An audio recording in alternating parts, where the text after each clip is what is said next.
Oke, welcome guys, kembali lagi dengan saya di channel Kuko HW, channelnya Kuko HW. Kali ini seperti biasanya, saya akan membahas tentang permasalahan sosial yang terjadi di masyarakat.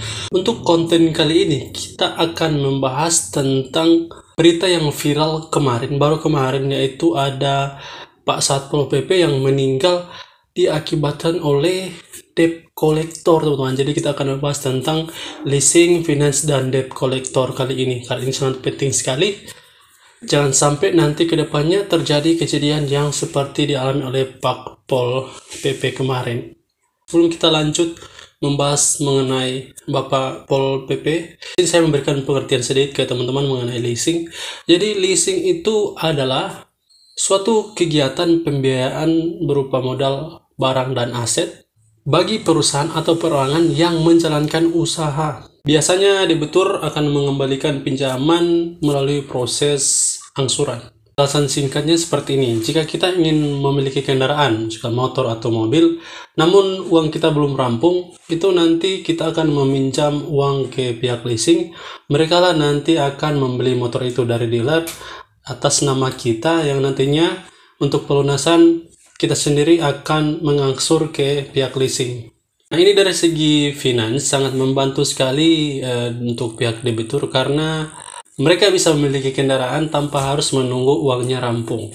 Artinya dengan cara meminjam bisa langsung mendapatkan motor atau mobil kendaraan sesuai keinginannya. Namun terkadang dari pihak leasing tersebut tidak pernah memperhatikan kondisi atau tidak menahu tentang kondisi dari si debitur. Yang mereka tahu sesuai perjanjian ya harus seperti itu. Untuk kalian yang ingin mengambil kredit melalui pihak pembiayaan seperti leasing atau finance ini, teman-teman harus perhatikan dulu sebelum kalian ingin mengajukan kredit, atau teman-teman harus perhatikan perjanjian, surat perjanjian. Biasanya itu ada, teman-teman, sebelum nanti unit kendaraan teman-teman diberikan ke teman, itu ada semacam kayak survei persetujuan. Nah, di situ nanti teman-teman akan menandatangani surat perjanjian. Di situ teman-teman harus baca dengan seksama, dengan baik-baiknya. Teman-teman lihat apa resiko-resiko yang nanti ke depan apabila teman-teman gagal membayar. Itu ada salah satu bisa sampai unit kendaraan itu ditarik oleh pihak leasing. Biasanya jika kendaraan teman-teman yang teman-teman kredit itu nunggak, itu pihak leasing langsung melakukan konfirmasi berupa telepon atau via WhatsApp untuk mengonfirmasi apakah teman-teman masih mau membayar atau masih sanggup membayar unit yang teman-teman kredit itu. Nah, ada satu tahapan yang masuk dalam kategori remedial, itu adalah ketika teman-teman nunggak sampai 3 bulan tidak bayar kredit teman-teman. Nah, biasanya si pihak leasing ini atau mereka membayar debt collector untuk nanti datang ke tempat tinggal teman-teman untuk melakukan penarikan, atau masih dalam tahap konfirmasi. Ada biasanya juga langsung dalam tahap penagihan atau penarikan unit motor yang teman kredit atau mobil yang teman kredit. Jika pihak leasing ataupun debt collector ini datang ke rumah teman-teman, itu sangat baik karena sesuai prosedur. Tapi yang anehnya apabila mereka menarik kendaraan teman itu di jalan, itu teman harus tolak karena itu tidak sesuai dengan prosedur yang berlaku. Sekalipun mereka datang ke rumah teman-teman, itu kalian harus wajib menanyakan ke bagian debt collector ini atau pihak leasing mengenai surat lisensi mereka, kemudian surat fidusia atau penarikan yang asalnya dari putusan pengadilan, seperti itu teman-teman, serta surat tugas yang mereka miliki. Apalagi bagian debt collector itu wajib membawa dokumen-dokumen kelengkapan ketika mereka melakukan penarikan, datang ke rumah untuk melakukan proses penarikan itu. Misalkan dokumen tersebut kartu identitas, kemudian sertifikat profesi dari lembaga yang terakreditasi atau resmi, surat tugas dari perusahaan pembiayaan, dan bukti jaminan fidusia. Masalah itu sering muncul di bagian tahap ini ketika debt collector datang melakukan penarikan atau melakukan penagihan, teman-teman ya. Nah, jika salah satu persyaratan tersebut tidak ada sama debt collector ini, kalian bisa tolak mereka, bisa keluarkan mereka dari rumah, bisa usir mereka dari rumah. Kalau mereka masih mengotot, silakan teman laporkan saja. Baik teman laporkan ke tetangga, minta pertolongan, atau ke bagian pemerintahan setempat, juga bisa dilaporkan ke pihak yang berwajib, misalkan polisi. Dan juga bagian debt collector ini berlaku atau melakukan proses penarikan tersebut, penagihan tersebut tidak sesuai dengan prosedur perusahaan, sehingga yang menimbulkan permasalahannya itu ini teman-teman. Nah, saya sedikit bercerita tentang pengalaman saya yang melakukan kredit motor kemarin ya. Di sini ada terjadi kejanggalan yang sampai saat ini saya masih pertanyakan. Sempat kemarin saya mengajukan bantuan hukum ke bagian lembaga bantuan hukum masyarakat, cuman ya habis di saya pengaduan tapi tidak diproses. Saya tidak tahu kenapa, tapi dari pribadi saya ini merasa tidak adil. Nah, jadi begini teman, di situ saya melakukan atau mengambil kredit di salah satu leasing yang ada di Manado ya, satu leasing dengan tenor per bulannya itu 806.000, jadi 3 tahun teman-teman, dengan uang muka sekitaran 1 juta atau 2 jutaan lah, 1 juta lebih, mendekat 2 juta. Nah, singkat ceritanya, di situ saya nunggak 2 bulan ya, nunggak sampai 2 bulan. Kemudian pada 1 bulannya mereka konfirmasi. Di situ saya membalas mereka, saya menjelaskan mereka bahwa saya masih bisa membayar, saya masih sanggup berikan waktu. Nah, pada sampai 2 bulan ini nunggak ini mereka masih berikan waktu. Nah, sampai pada dimana mereka datang ke tempat saya di kos ya, di kos mereka datang. Terus yang anehnya, ketika mereka datang pertama ini, mereka datang dengan banyak sekali rombongan kelompok, bahkan ada sekitar 20 orang lah. Itu di saat waktu pandemi kemarin. Jadi agak aneh ya, ini sudah dari sini kita lihat mereka sudah melanggar aturan, karena aturan dari pandemi itu kita tidak boleh kumpul-kumpul, tapi mereka datang dengan banyak orang ya, yang seharusnya untuk kalau proses penagihan atau konfirmasi ini ya cukuplah 1 orang, datangkanlah pihak leasing bagian penagihan di bagian 2 bulan ini, seperti itu. Cuman anehnya mereka datang dengan rombongan yang banyak, terus ada bahkan yang sudah mabuk, dalam kondisi mabuk, membawa rantai. Jadi membawa rantai, terus dia berteriak bahwa pakai bahasa Manado, langsung bawa aja itu motor, nggak usah banyak-banyak cerita. Nah, ini agak aneh teman-teman ya. Nah, sebenarnya datangnya itu konfirmasi atau penagihan, ini langsung mau dieksekusi teman-teman. Nah, di situ saya merasa agak aneh, sehingga saya langsung menelpon bapak kos ya. Kebetulan bapak kos saya ini adalah seorang polisi, jadi saya menelpon beliau, terus beliau langsung datang. Secepatnya beliau datang ke kos saya, dan dari situ ketika beliau datang barulah kondisi bisa membaik lagi ya, karena pada waktu itu mereka seakan-akan menekan saya, mereka bukan seakan-akan tapi mereka menekan saya dengan berbagai bicara bahwa kamu telah nunggak, kamu tidak bertanggung jawab, pokoknya hari ini kalau kamu tidak bisa bayar kami akan tarik unit itu. Padahal baru 2 bulan teman, yang saya ketahui itu dia 3 bulan baru bisa dilaksanakan eksekusi penarikan unit. Itu pun harus ada surat putusan dari pengadilan, teman, jaminan fidusianya itu, seperti itu ya teman. Nah, setelah bapak saya datang, bapak polisi ini datang, terus bercerita, sampainya kepada kesimpulan di mana diberikan kesempatan lagi agar supaya pada waktu pada bulan depan itu bisa membayar, setidaknya 1 bulan aja gitu ya. Jadi setiap bulan berjalan harus bayar per 1 bulan, jangan sampai kena tunggakan sampai 3 bulan.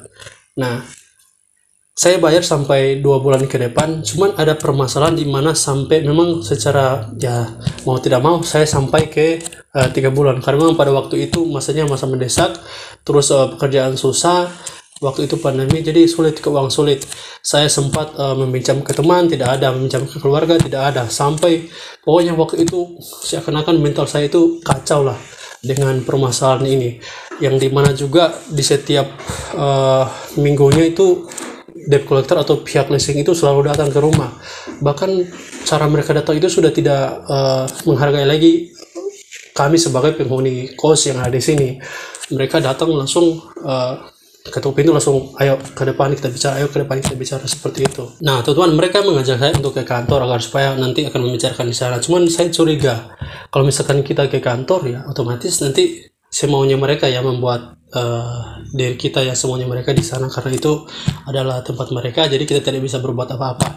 Jadi maunya saya itu datang aja sesuai prosedurnya, datang aja ke tempat saya untuk bagian konfirmasi, nanti akan dijelaskan. Nah, setelah berjalannya waktu itu masuk sampai ke bulan tunggak sampai 3 bulan itu, terus ada bagian penanggung jawab, dia telepon, dia bilang kalau misalkan sudah tidak bisa itu silakan aja dikembalikan untuk unitnya. Atau dia bilang, kamu pinjam aja, sisanya untuk setengahnya nanti pinjam uang saya bantu. Nah, di situ saya punya pemikiran, saya masih bisa membayar itu karena memang waktu itu saya masih ada satu kesempatan di mana saya bisa mendapatkan uang dan bisa melunaskan bahkan semua tunggakan itu, termasuk denda dan juga penarikan ya, biaya penarikan ya pada waktu unit saya ditarik. Cuman karena memang saya sudah tidak mendapatkan pilihan ya, sudah meminjam ke semua tempat namun tidak ada, sehingga saya memberikan keputusan konfirmasi ke mereka bahwa tanggal 11 lah terakhir, kalau misalkan sudah tidak bisa lagi, saya akan datang sendiri mengantarkan unit tersebut. Cuman sebelum itu ada screenshot pembicaraan saya dengan bagian pihak leasing via WA. Nah, setelah keputusan sudah seperti itu, saya menunggu tanggal tersebut dengan persiapan yang sudah ada uangnya gitu. Terus tiba-tiba pada tanggal 8, konfirmasi terakhir itu tanggal 6, pada tanggal 8 ada debt collector yang mengaku bahwa ini adalah suruhan dari pihak leasing, dan betul mereka adalah suruhan dari pihak leasing. Mungkin dia bagian pihak ketiga dari leasing, datang ke kos saya terus dengan menawarkan bahwa datanglah ke kantor sebagai bentuk untuk menunjukkan itikat baik lah, setidaknya tunjukkan itikat baik. Kemudian sampai di kantor itu nanti akan dilakukan proses tanda tangan suatu berkas dokumen, yang dimana dokumen itu adalah perpanjangan tanggal pembayaran. Nah nih teman-teman, dikarenakan keterangannya seperti itu, sehingga saya pergi ikut mereka ke kantor. Cuman anehnya teman-teman, di sini saya harus membawa STNK, harus membawa persuratan motor lain-lainnya ke sana teman-teman. Terus pada saat saya mau naik itu, saya rencananya mau konfirmasi dulu sama bapak polisi ya. Cuma karena bapak polisi sedang sibuk, terus mereka mendesak harus segera-segeranya harus ke kantor, yang saya mengikuti mereka dengan harapan bahwa ke sana cuma menunjukkan itikat baik dan menandatangani surat perpanjangan tanggal kontrak itu. Namun setelah sampai di kantor teman-teman, itu lain cerita. Sampai di kantor saya diajak ke lantai 2 terus berbicara. Sampai di sana itu saya memang dibentak kayak anak kecil teman-teman, dimarah pokoknya. Kamu kalau tidak sanggup bilang aja, terus kasih aja motor, jangan bikin susah sama mereka, itu katanya. Di situ saya mengatakan ke mereka bahwa saya masih sanggup untuk membayarkan, karena sesuai dengan perjanjian kemarin tanggal 11 kan, ini kan masih tanggal 8, sehingga nantilah tanggal 11 saya ke kantor. Cuman karena sudah di kantor, jadi mereka ya membetak aja seperti itu. Terus sampai di situ si debt collector ini langsung mengajak saya ke suatu meja, di mana di situ dia fokus menulis dokumen. Ada beberapa dokumen yang ternyata ketika saya baca itulah dokumen keterangan penarikan unit. Nah ini agak aneh teman-teman. Saya datangnya sebagai menunjukkan itu kebaik dan juga perpanjangan tanggal kontrak, tapi kok kenapa ada surat penarikan tersebut. Terus si bapak debt collector ini dia ingin menyuruh saya untuk menandatangani surat tersebut. Nah saya tidak mau, saya menolak, karena tujuan kemarin bukan untuk mengantar motor ini, tapi hanya untuk menandatangani surat perpanjangan bayar itu. Setelah saya sudah tahu apa maksud mereka, saya kembali ke bawah mengecek motor. Pas sampai di bawah, motor itu sudah di dalam kantor dan sudah dirantai. Nah ini di sini saya merasa tidak adil. Kenapa? Karena tidak sesuai dengan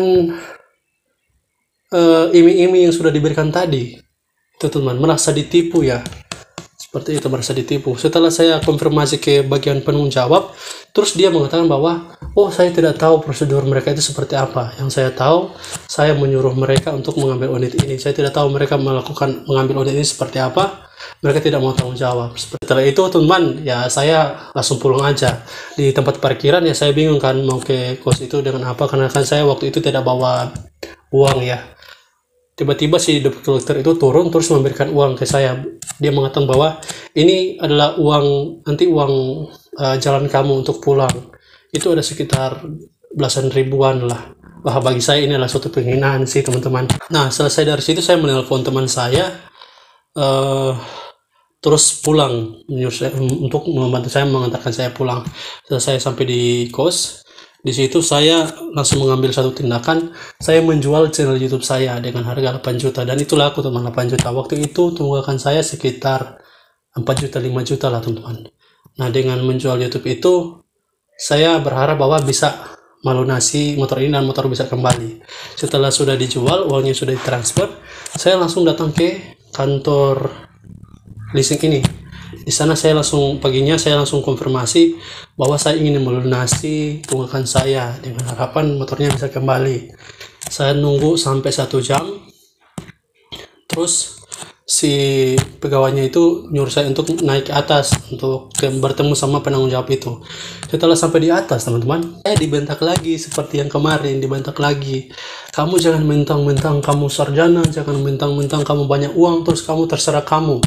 Wah, saya bilang, bagaimana ini Pak? Kan kemarin bapaknya bilang nanti datang kalau sudah punya uang dan bisa lunasi. Nah, saya sudah punya uang dan saya ingin melunasi. Terus dia bilang begini, ada biaya tambahan 1 juta untuk bayar debt collector dalam penarikan. Wah, saya juga bingung di sini teman-teman. Kenapa ada biaya penarikan sedangkan motor itu nggak ditarik? Motor itu saya antar sendiri, tapi dengan tujuan bukan mengantar motor untuk ditahan, tapi untuk penandatangan dokumen kemarin itu perpanjangan tanggal bayar. Nah, setelah itu saya bilang, oke lah, tidak apa-apa, saya bayar semua. Berapalah, terhitung 5 juta ke 6 juta itu teman, saya bayar semua lah pada waktu itu. Tapi dia terus bertanya juga ke saya, mana surat penarikannya, surat dari debt collector. Lah, saya bilang, kok nanya ke saya? Soalnya kan surat itu kan masih ke debt collector, saya tidak terima karena memang tujuannya kan bukan penarikan ini hanya penandatangan dokumen. Nah, disitulah jadi permasalahan baru teman. Mereka tidak akan memberikan kendaraan sebelum ada surat tersebut. Nah, setelah saya kembali, mereka menyuruh saya untuk mencari si debt collector ini. Terus saya minta nomornya, kalau bisa, kalau boleh minta nomornya agar supaya lebih gampang untuk saya mencari si debt collector ini. Tapi mereka bilang, oh, kami tidak punya nomor debt collector itu. Aku bagaimana aneh ya, mereka yang kemarin menyuruh debt collector kok ketika diminta nomor mereka mengatakan bahwa oh tidak ada nomor si debt collector tersebut. Nah, saya di situ langsung menghubungi teman saya untuk membantu saya untuk mengantar saya untuk mencari si debt collector itu. Tapi ketika kami sudah ingin mencari si debt collector, tiba-tiba ada pesan dari WAC yang kemarin perjanjian tanggal 11 bayar. Dia mengatakan bahwa jangan berharap motor itu sudah tidak lagi mereka berikan ke saya, sudah tidak mau berikan ke saya itu. Nah, dari situ saya merasa, wah ini aneh, kenapa ya? Kok orang yang notabene ingin membayar, masih ingin meneruskan kredit ini, kok dibuat seperti ini? Nah, dari situ saya langsung bicara ke mereka, ya oke lah kalau misalkan begitu, kalau memang sudah tidak ingin memberikan unit ini, oke lah. Semoga kalian bisa hidup dengan cara seperti kalian itu dan kalian tidak akan menyusahkan orang lain seperti itu ya teman-teman, karena pada waktu itu memang kesal sekali teman-teman perlakuan yang mereka lakukan itu ya. Nah, setelah itu saya sudah tidak pusing lagi dengan kendaraan motor itu dan ya saya sudah berserah lah, mau seperti apa terserah. Sampai saat ini si pihak leasing itu sudah tidak lagi menghubungi saya, entah bagaimana keadaannya saya sudah tidak tahu. Sempat pada waktu itu saya ingin melaporkan ke pihak yang berwajib karena waktu itu saya punya tante ya, dia seorang polisi juga, polwan ya. Cuman saya orangnya tidak mau ribet ya. Ya biarkan saja itu unitnya seperti itu. Setidaknya juga pada waktu itu hati saya sudah lega karena terlepas dari kredit tersebut. Teman, kenapa pada saat ini saya membuat konten seperti ini dan saya menceritakan pengalaman saya? Saya tidak mau nanti kedepannya terjadi kejadian seperti ini dan bahkan fatalnya itu bisa sampai seperti si Bapak Satpol PP kemarin sampai meninggal loh itu. Itu diakibatkan oleh perselisihan yang terjadi. Jadi si Pak Pol PP ini dia membela temannya. Terjadilah perselisihan antara debt collector itu di jalan itu teman, tidak datang ke rumah, mereka datang ke jalan mengatasnamakan pihak leasing, kemudian terjadi argumentasi.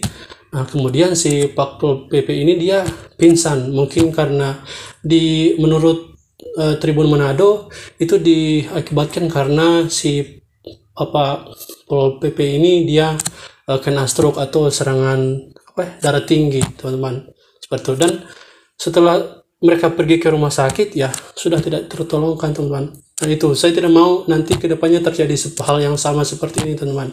Ya, pesan saya ke teman-teman, kalau misalkan sudah mengalami hal sedemikian yang masih nunggak 3 bulan, terus dengan datangnya debt collector ke rumah, terus memberikan iming-iming bahwa datanglah ke kantor, kami mau bantu segala macam, nggak usah teman, jangan datang, karena itu adalah hanya rayuan mereka teman. Tidak usah datang, karena lebih susahnya kalau unit itu bisa mereka ambil dan berada di kantor mereka.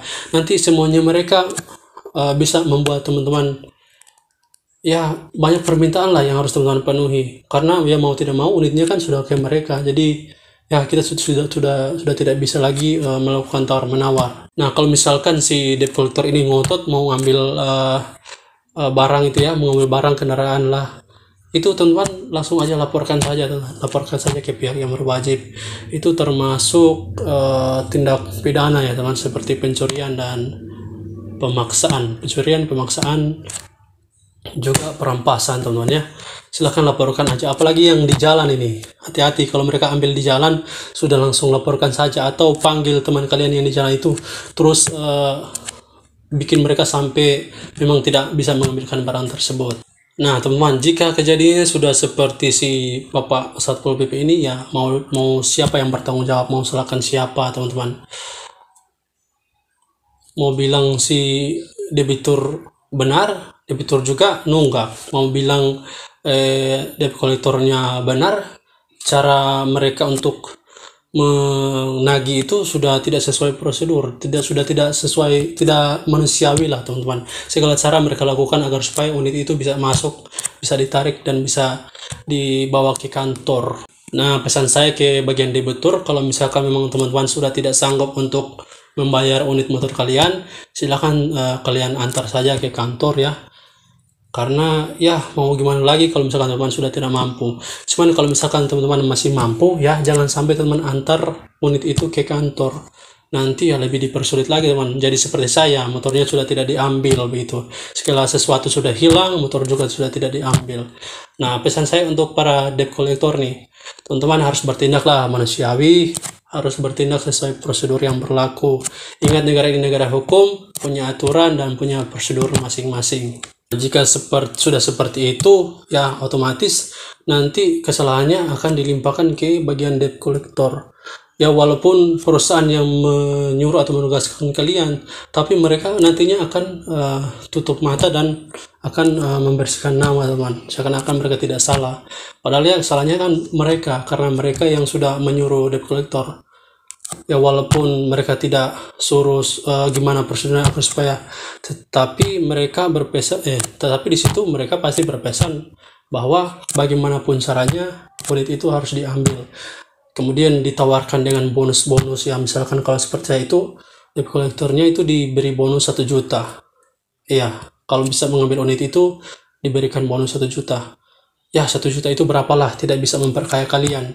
Bagaimana kalian hidup dengan uang yang sebenarnya tidak membuat hati orang lain senang, uang orang lain tapi membuat orang lain tidak senang, itu tidak berkah teman-teman ya. Nah, biarlah pengalaman si Bapak Pol PP ini yang meninggal diakibatkan oleh debt collector ini, biarlah jadi pengalaman untuk kita, supaya kedepannya tidak terjadi ya seperti ini teman-teman ya.